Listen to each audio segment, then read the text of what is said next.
Welcome to the 58th episode of the Jewish Drinking Show. I'm your host, Rabbi Drew Kaplan, and I'm very excited to welcome first-time guest Professor Michael Satlow to the show. Happy to be here. Thanks for having me. My pleasure. So Professor Satlow here is Professor of Judaic Studies and Religious Studies at Brown University. He holds a PhD from JTS. What's your dissertation on? It was on rabbinic rhetorics of sexuality. Oh, tasting the dish, right? Tasting the dish, right? And then is the author of Creating Judaism, History, Tradition, Practice, and How the Bible Became Holy. And also a book that made a cameo in the 55th episode is his Jewish Marriage in Antiquity. He also, this brings us more to the topic at hand for our episode. He published a commentary to the book of Ben Sira for the recently released Jewish Annotated Apocrypha edited by Jonathan Clawins and Lawrence Willis out of Oxford University. So that's what brings us to our topic, which is the book of Ben Sira. Ben Sira is not, first of all, it's not a biblical book, and certainly not a rabbinic book exactly, although the rabbis talk about it. This is a part of the Apocrypha, as I just mentioned. It's part of this new commentary that with the Jewish Annotated Apocrypha, and we have on the 11th episode of the show, we did have Professor Karen Tamper-Rosenau talk about wine in the Book of Judith. So this is actually the second book in the Apocrypha to be discussed on the show. Although, Professor Satlow, for some context, what is the Book of Ben Sira, and where does that play into Jewish literature throughout the ages? Yeah, so maybe I should just take a step back and start with the Apocrypha, right? So the Apocrypha, great. Yeah. Right, for those of you, I guess, who haven't heard the episode on Judith, but the Apocrypha is a collection of originally Jewish books that apparently, mostly it appears, not entirely, but mostly have been written originally in Hebrew, translated into Greek, and then the underlying Hebrew for most of them have been lost.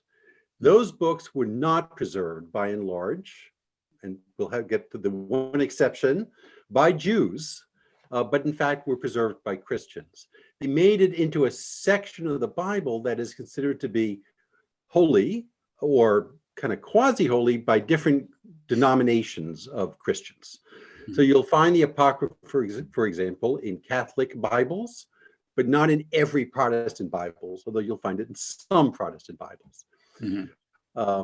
But again, for Jews, they had very little kind of afterlife, at least that we know of. So the one major exception to that general set of general statements is Ben Sira. Ben Sira, we do have some of the underlying Hebrew, in fact, quite a bit of the underlying Hebrew text, or at least some other version in Hebrew that's very similar to the Greek text that we found in the Cairo Geniza. Moreover, Ben Sira, as you mentioned, Rabbi Kaplan, is in fact quoted by the rabbis, not quite a scripture, but Ben Sira is in fact quoted as some kind of authority for certain kinds of statements. Those quotations occur both in the Babylonian Talmud and in the Palestinian Talmud. Yeah. So now, what's the book of Ben Sira? So Ben Sira gets its name actually in the apocryphal books. It's Sirach, is Jesus, Yeshua ben Sira. Mm-hmm. The book that we have in the Apocrypha is also prefaced by a short prologue by his grandson, who translated the book into Greek. Ben Sira himself seems to have been a kind of scribe and wisdom teacher who lived in about 180 BCE. We know that because he lavishly praises the high priest, Simon, toward the end of his book, who lived around that time. So we think he lived about 180 BCE. The actual translation by his grandson into Greek, his grandson tells us, was made in 132 BCE. So he's a wisdom teacher, and it's very interesting, I think, to compare the book of Ben Sira, which is about 50 chapters. It's full of, things you would find in the book of Proverbs, for example, these kinds of little sayings, and some of them are kind of deeper truths, and some of them are not. Some of them seem to reflect his social situation. Quite a few of them, and I think those are the ones we'll mainly be talking about today, But Ben Sira seems to have been kind of part of a larger cohort of scribes and courtiers within whatever kind of larger group of bureaucracy or authority existed in Jerusalem. He has a mixed opinion of that group. To some extent, he thinks that, you have to be learned to be wise. But on the other hand, these are a bunch of backstabbers who he doesn't fully trust. And he says you shouldn't trust either. And he gives you all kinds of advice about table manners and other kinds of manners so that you can survive within this beehive of treachery. So that is that's kind of an interesting juxtaposition within Ben Sira, and it's very interesting to compare him to Kohelet or Ecclesiastes, which is, of course, is part of the Tanakh, because on the one hand, Kohelet becomes authoritative for Jews. On the other hand, Ben Sira is much more pious. If you look at Ben Sira, he actually believes in the Torah. And that there was revelation, and that this is actually, it encompasses all of wisdom. Whereas Kohelet or Ecclesiastes is much more a, you live once, you may as well party it up, but try to control yourself kind of guy. So when you compare Kohelet, Ecclesiastes, yeah, Kohelet is like. Oh, interesting. So just a quick plug for everybody out there. The third episode we dealt with drinking in the book of Ecclesiastes. So if you're interested in more, you can check out that episode also. The comparison is really interesting because I actually think that Sira knew Ecclesiastes and was responding to him in various ways. Ecclesiastes is very much a, it comes back to certain kinds of Hellenistic philosophies, but we're not going to, we'll leave that aside for the moment.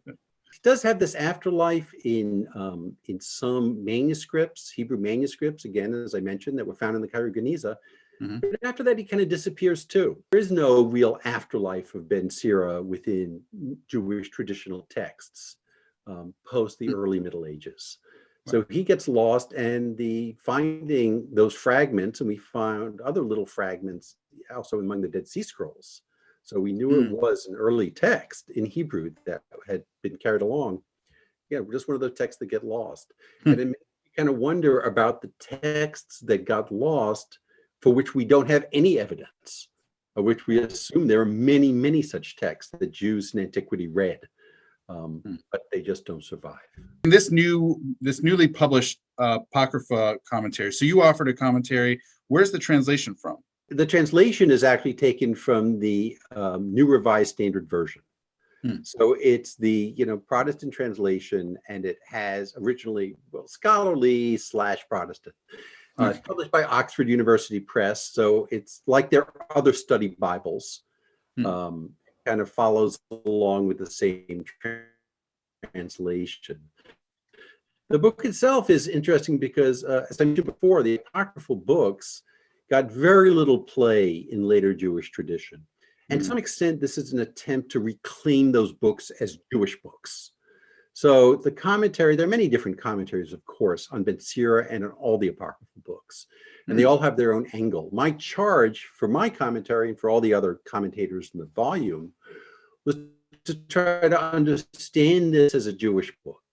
Specifically within the Jewish tradition, correlating it with other kinds of, especially rabbinic. I hope you're enjoying this episode so far. I'm very excited to let you know the next 3 episodes, all in the lead up to Purim, will be, you guessed it, about Purim. Just like we had last year, 3 episodes leading up to Purim, this year as well. And stay tuned later on this episode.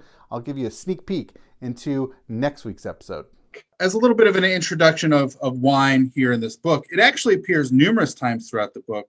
And there's actually a concentrated chunk at the end of the 31st chapter with a little bit of a discussion around a banquet at the beginning of chapter 32. And there's also other scattered references to wine throughout the book. When I hear the word banquet, I don't think it really does a lot as far as a direct verbal resonance to drinking. Although I think there is something to be said about there's a lot of wine, a lot of drinking. But clearly, the beginning of chapter 32, this concentrated discussion on banquets clearly has drinking in mind of what's occurring, what's taking place. In the book of Ben Sira, wine is put forth not only as a good, but even as a necessity. Yes. So we see this in both chapters 31 as well as 39. So I actually, if it's all right with you, want to focus here on the verses 27 and 28 in the 31st chapter. And this is really a significant starting point, I think. And we have here in the translation from this new volume that came out, I'm just going to read it out for those who don't have it, is wine is very life to human beings, if taken in moderation. What is life to one who is without wine? It has been created to make people happy, that there's like a reason that it needed to be created. Wine drunk at the proper time and in moderation. You can't go a line without saying it needs to be moderated. Is rejoicing of heart and gladness of soul. So there's this happy aspect. Of course, then he then tempers it in the very next line, which we'll get to. But I find this really fascinating. He says, it's a good in moderation. It's a good in moderation. It brings a lot of happiness in moderation. So he's quick to temper that.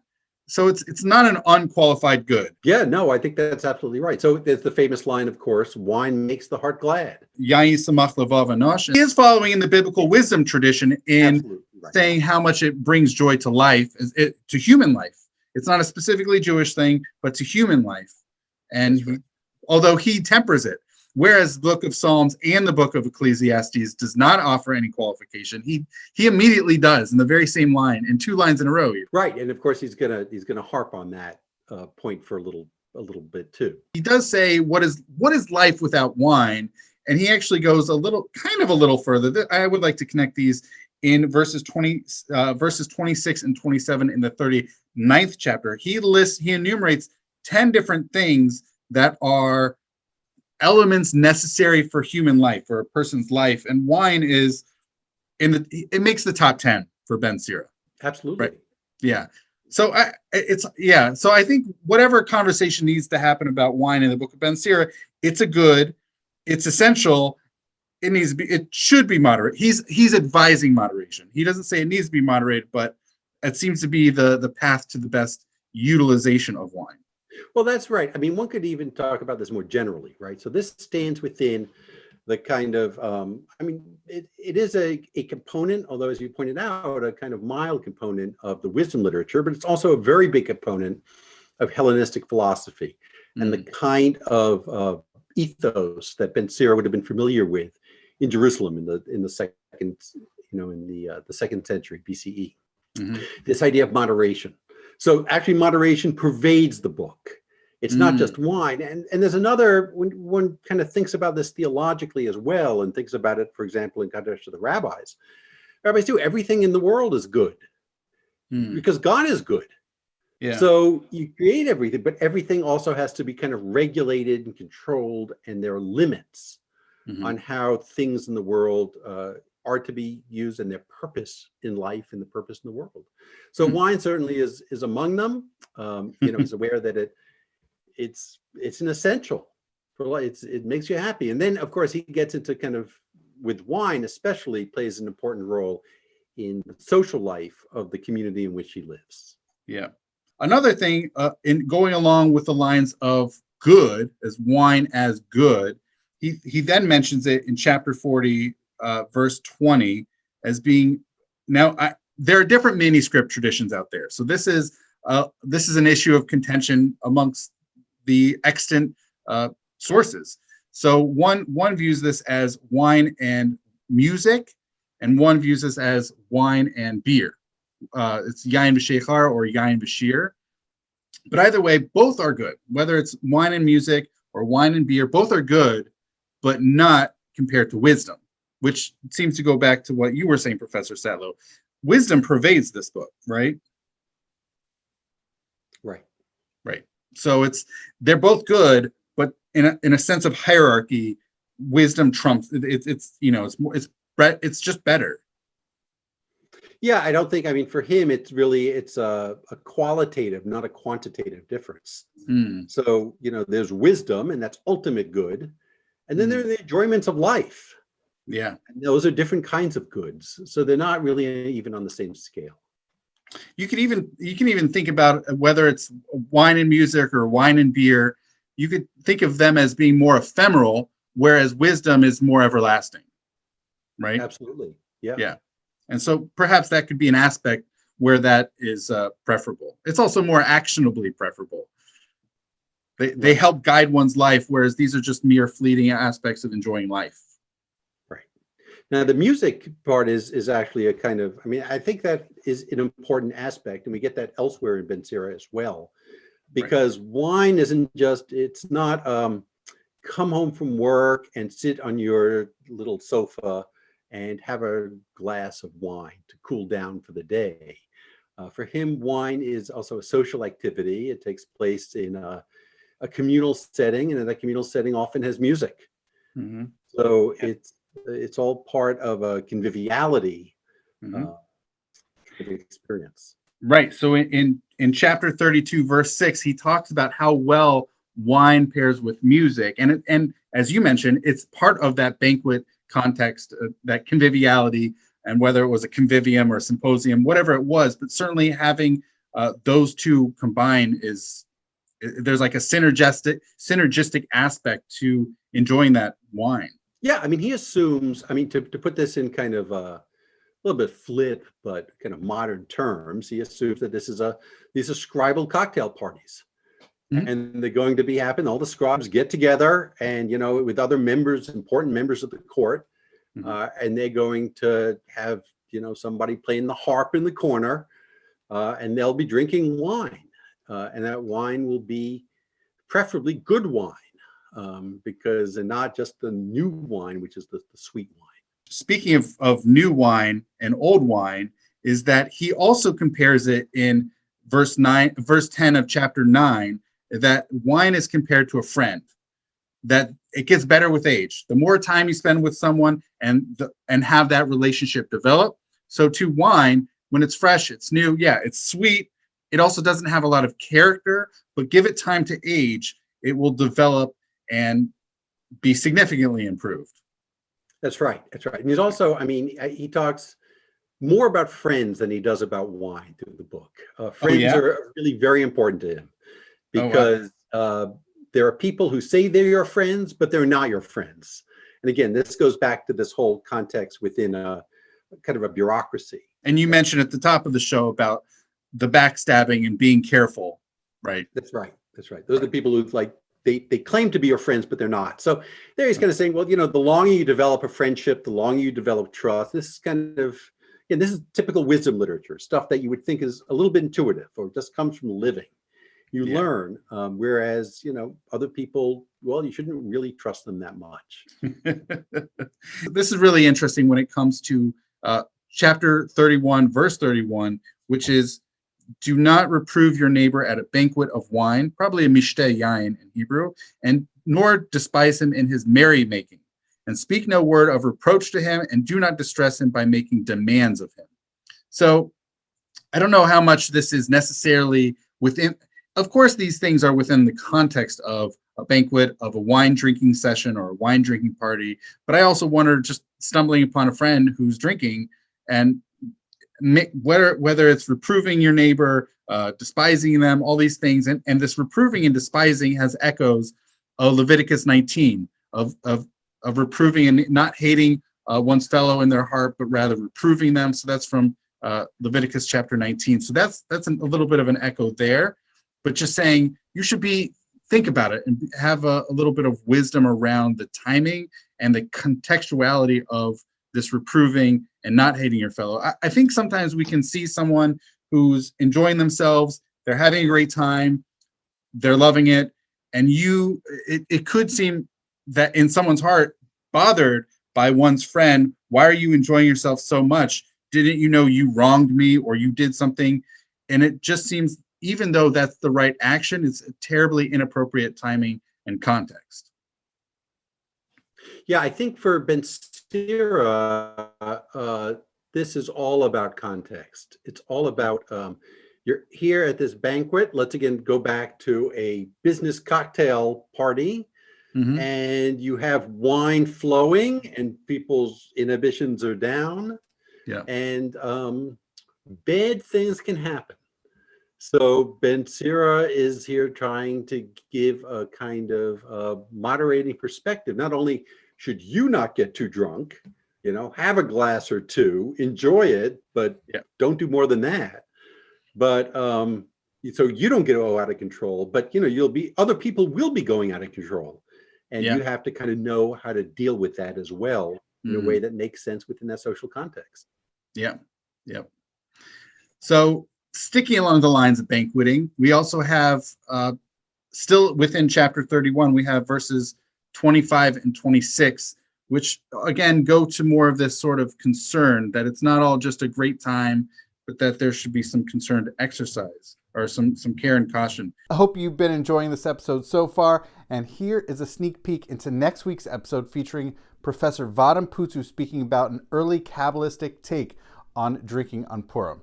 Vital, like a lot of Kabbalists before him, tends to attribute a symbolic value to wine. He views wine as a sort of a material, earthly, if you will, embodiment, representation of one of the 10 sfirot, one of the aspects of the divine manifestation in the universe. I hope you enjoyed that sneak peek to next week's episode. Now back to this episode with Professor Michael Satlow. We have in verses 25 and 26, this is really interesting. Do not try to prove your strength by drinking wine, for wine has destroyed many.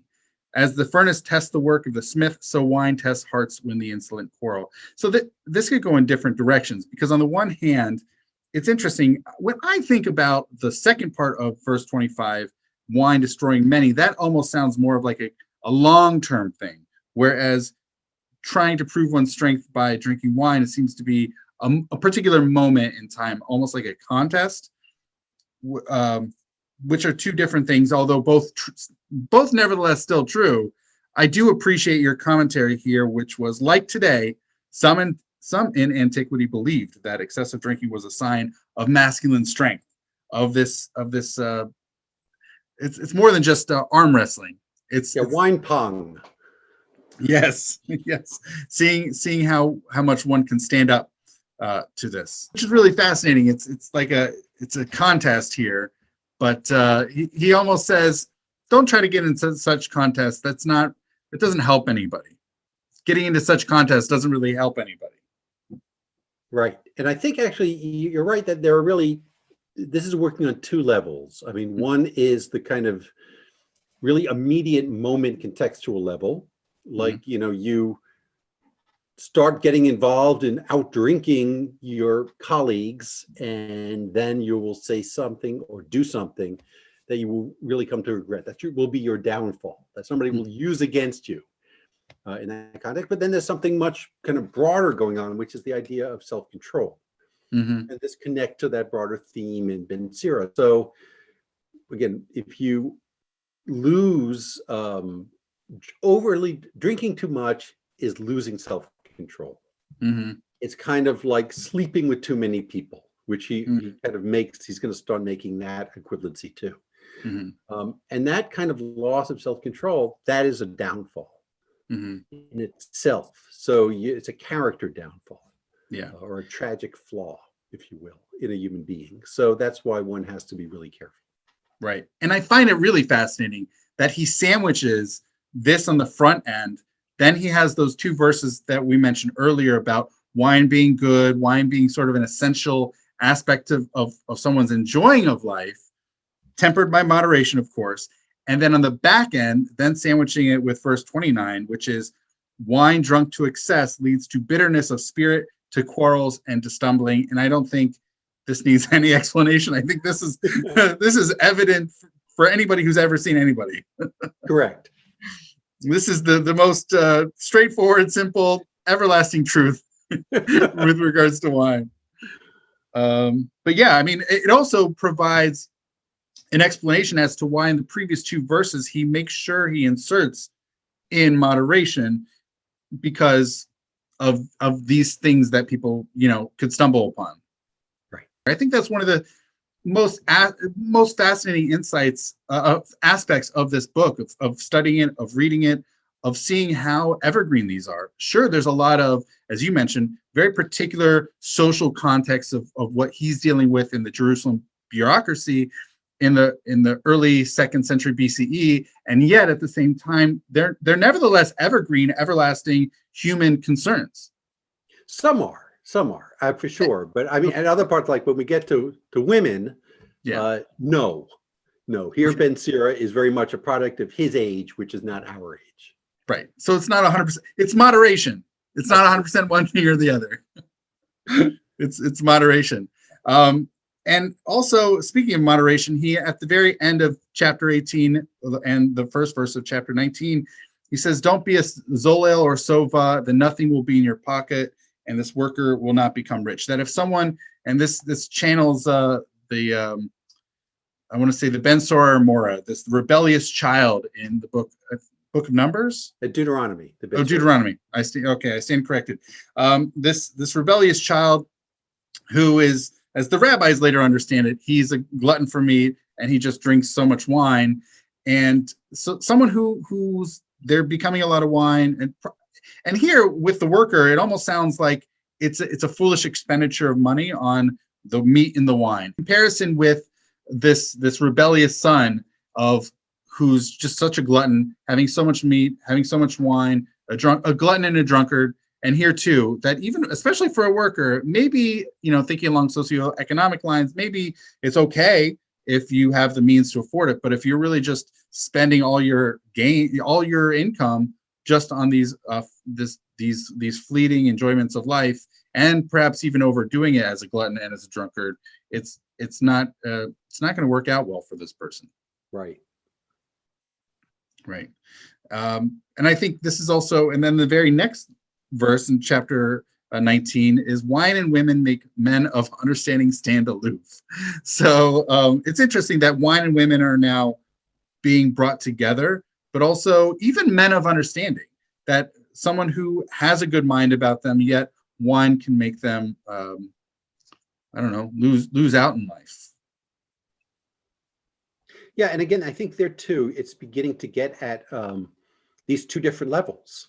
So one level is that, when you drink, you lose some self-control, and you do things with love interests that you might not otherwise do.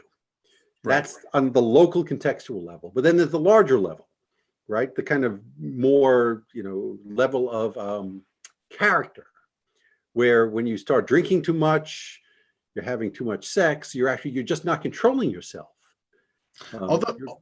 Although in 19:2, it seems to be that they're two separate issues, that women can make men and also wine can make men, that they're not connected. Yeah, right. I mean, they are and they are, right? So you can they're play both off in different directions. But I think Ben Sira does have a pretty good idea of the kind of person he doesn't like, the kind of person you shouldn't be, right? And that is a person who can't exercise control over your bodily desires. Yeah. And this is not the only time he puts wine and women together. In fact, the very first mention of wine in the entirety of the book of Ben Sira is chapter 9, verse 9, is not getting drunk with a married woman. He just straight out says it, don't get drunk with a married woman, almost as if to say, literally nothing good can come out of this. Right. No, I think that's right. You're just asking for trouble. Yeah, that's also pretty straightforward. That doesn't really need a lot of explanation. Right. But also, it's interesting here. It connects to his view of women generally, right? That women they're problems for men. That's how we conceive. This book is written for men. That is the implied audience of the book, or the kind of quasi-aristocratic man. And here you have the problem are, you, the man, that is the reader, your wife, she can always go off and sleep with somebody else, and that would reflect terribly on you. Your daughter, she can go off and sleep with somebody else, and that would reflect terribly on you. So this is the worry. Men always worry about women. Yeah, so it's a great source of anxiety for Ben Sira, which is where he is very much a man of his time. And sometimes he's been called kind of misogynistic. I think that's probably a little bit strong for terming him. But, he has this just general anxiety that's part of the age, Mhm. when it, at least as it's reflected in the literature, that these men in antiquity, understand women as a kind of battlefield through which their honor is won and lost, but Wow. mainly lost.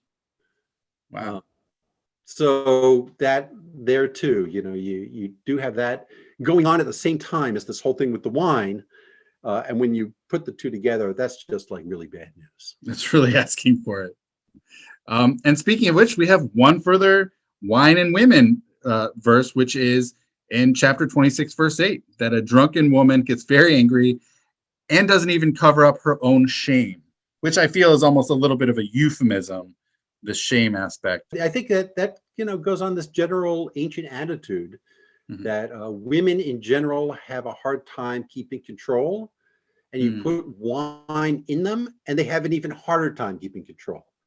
So, there's this kind of very androcentric understanding that women need to be, for their own sake, to be kind of controlled, and by not letting them get drunk, by keeping wine away from them, because again, nothing good comes of too much wine for anybody, men or women. But for women, the bar is lower. And that, they will also be kind of sexually propositioning with just a drink or two. It's what you mentioned, this deep concern of worry about women intersecting with this looseness that comes with wine and the dangers inherent. That it's just the mixture of two not good things coming together. Not necessarily bad things. I mean, both women and wine, and from an androcentric perspective, have good aspects, and yet at the same time there are concerns. And so to see that intersection is anxiety provoking for him. Right. And it's anxiety provoking too, because it's being kind of played out in a public context in which honor and shame are very important. And honor and shame end up being a kind of zero-sum game. I get honor on your shame. So if you are constantly part of this, and I think that many of us probably recognize that kind of dynamic in some way from our work environments or other kinds of environments in which we function. And that, there's a fear of being shamed in public, and certain kinds of behaviors can bring that shame on you. Certain kinds of ways other people treat you can bring that shame on you. For Ben Sira, the way the women who are supposed to be under your control act brings that shame on you too. Yeah. In some ways, Ben Sira is a pretty conventional, and as you pointed out, an evergreen kind of perspective on wine and drinking, which is good to have a couple of glasses here and there. Works in a social context. Be careful. It can be really dangerous. Right. Yeah. He's very worried about someone getting carried away. It almost sounds like he sees this all the time, that yes, the moderation pieces are there, but the only reason he has to really keep mentioning not only the moderation, but the dangers of not moderation is because he sees it going on around all the time. And that he needs to say that action and that action, you know what, let's dial it back. Let's reel it in. Right. But he's saying that also about everything at these banquets. So, when you see the larger context, and I advise, your listeners to go and kind of take a look, because his whole, really long kinds of talks about table manners in general, not chewing with your mouth open, not eating too much, being careful about wiping your mouth. I mean, all these different kinds of things, like how you're supposed to behave at these banquets. Because again, you mess up, and it's potentially a matter of shaming and a loss of honor. That's definitely helpful to think about the broader context about consumptive activities. Exactly. Yeah. So thank you for those insights around wine. Are there broader insights that really, throughout providing the commentary for this new volume that came out, were there any particular surprises or just, really fascinating things for you in the course of this work?